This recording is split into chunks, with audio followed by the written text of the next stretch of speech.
Assalamualaikum warahmatullahi wabarakatuh. Oke sahabat cek semuanya, bertemu lagi dengan channel kita seperti biasa, Zara Abid Collection, channel tutorial seputar data operator sekolah. Baiklah teman-teman, ini ada informasi yang sangat penting ya tentang batas akhir sinkron Dapodik 2024.b gitu. Silakan untuk teman-teman operator bisa disimak informasinya gitu. Nah, ini batas akhir itu sama dengan cut off gitu ya untuk pendataan Dapodik semester ganjil di tahun pelajaran 2023-2024 gitu. Nah, silahkan teman-teman bisa masuk ke Instagram resmi di Dapodik Official gitu ya. Ini ada informasi dari admin Dapodik atau Minda ya, tentang batas waktu pendataan Dapodik semester ganjil tahun ajaran 2023-2024. Nah, jadi untuk batas akhirnya atau sinkron terakhirnya atau cut off lah istilahnya untuk pendataan Dapodik di semester ganjil tahun pelajaran 2023-2024 itu 31 Desember 2023 pukul 23.59 waktu Indonesia Barat. Artinya silahkan teman-teman Dapodiknya itu sinkron ya. Sinkron jangan lewat 31. Intinya silahkan jika ada perubahan data di Dapodiknya disinkronkannya itu sebelum tanggal 31 Desember. Gitu ya. Karena nanti teman-teman itu data yang diambil oleh pusat itu adalah sinkron terakhir. Nah, ini saya sudah masuk di Dapodik. Contoh nih, saya itu sinkronnya sudah 19 kali selama ya kurang lebih 1 semester ini. Nah, ini kan banyak nih rekaman sinkronisasinya di Dapodik. Nah, ini walaupun banyak, nanti yang diambil datanya oleh pusat itu adalah sinkron terakhir. Kapanpun harinya, terus tanggalnya kapanpun, itu pokoknya yang diambil itu adalah batas sinkron terakhirnya yang sebelum tanggal 31 Desembernya ya. Intinya sinkron terakhir yang diambil gitu. Nah, kemudian apa saja yang harus dilakukan teman-teman? Ini sebetulnya sudah saya sampaikan di tutorial sebelumnya gitu ya, yang tentang tugas operator gitu. Nah, di sini informasinya seperti ini. Periksa kembali kelengkapan data Dapodik sekolah Anda mulai dari menu sekolah, bangunan, ruang, alat, guru, tendik, peserta didik, rombel, dan jadwal ya. Nah, kita ke Dapodik teman-teman, yang harus diupdate jika memang ada perubahan gitu ya. Ini di bagian sekolah, di bagian sarpras nih, ada tanah, bangunan, ruang, dan alat. Ini silahkan diupdate ya, yang memang belum diupdate gitu. Kemudian data guru juga, data tendik juga, peserta didik juga, rombongan belajar juga. Nah, kemudian untuk data guru, jika ada yang salah silahkan dibetulkan di verbal PTK kalau untuk guru. Nah, kalau untuk siswa, jika ada yang salah datanya, jika bisa dibetulkan di Dapodik, langsung di Dapodik aja.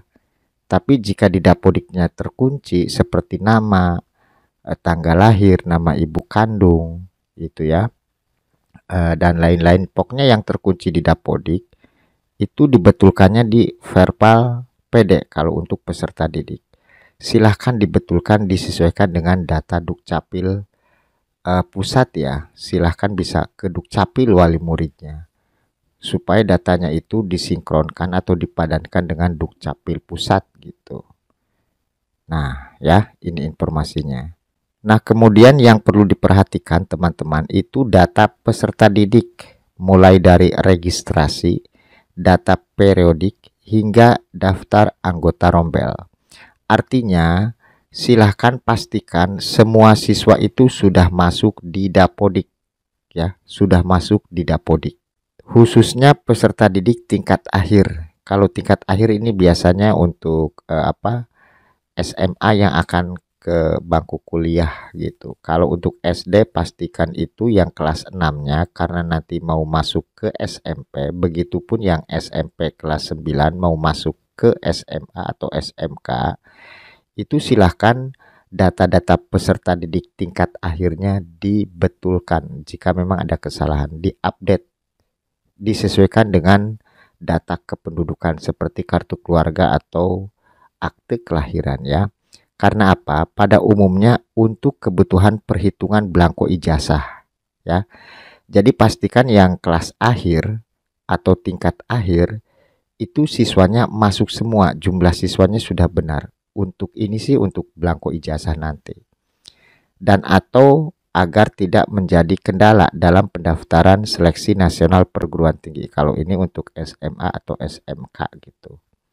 Nah, kemudian di sisi lain Anda juga dapat melengkapi data alat atau mendata ulang kelaikan. Kelaikan ini, layak dan baik pada menu Sarpras. Jadi jika di Sarprasnya di sini di bagian alatnya gitu. Ya, di bagian alat contoh ini ya. Umpamanya di bagian apa? Ruang kelas 1 umpamanya ya. Nah, di sini kita dicek nih. Contoh nih meja guru gitu ya. Kita klik di sini ada menu aksi. Nah, di sini ya periodiknya. Jumlah totalnya berapa, jumlah like. Nah, like ini layak dan baiknya berapa. Jika memang baiknya 1, jumlah totalnya 1 ya silahkan klik simpan. Nah, ini yang dimaksud like tadi gitu. Nah, jadi itu informasinya teman-teman ya. Intinya silahkan disinkronkan jika memang ada perubahan. Tidak ada perubahan pun silahkan kami sarankan sinkron supaya nanti begitu ada dapodik terbaru, biasanya nanti di Januari gitu ya, di semester kedua itu kan dapodiknya biasanya update atau berganti dapodik, bisa menggunakan installer atau patch gitu ya, biasanya dari pusat seperti itu. Silakan dapodiknya segera diupdate jika memang ada perubahan di data guru, data siswa dan sebagainya gitu ya. Nah, karena intinya yang diambil, sekali lagi intinya yang diambil itu adalah sinkron terakhir kita sebelum 31 Desember 2023 jam 00. Berapapun jumlah sinkron dapodik teman-teman, yang diambil adalah sinkron terakhir ya, itu patokannya. Jadi walaupun di sini banyak sinkronnya, tetap yang diambil adalah sinkron terakhir. Sinkron itu artinya kita mengirim data ke pusat. Jadi nanti tersimpannya di server pusat. Jika dapodiknya error, kita install ulang lagi, data akan aman. Jika kita sudah memperbaiki dan sudah sinkron tentunya gitu. Nah, itu informasinya, mudah-mudahan ini bisa dipahami dan bisa ditindaklanjuti oleh teman-teman semuanya. Baiklah teman-teman, itu saja mungkin yang perlu kami sampaikan. Mudah-mudahan bisa bermanfaat buat sahabat cek semuanya. Terima kasih yang sudah like dan subscribe di channel kami. Silahkan jika video ini bermanfaat bisa di-share ke teman-teman yang lain. Terima kasih atas perhatiannya. Selamat bertemu di video kami berikutnya. Wassalamualaikum warahmatullahi wabarakatuh.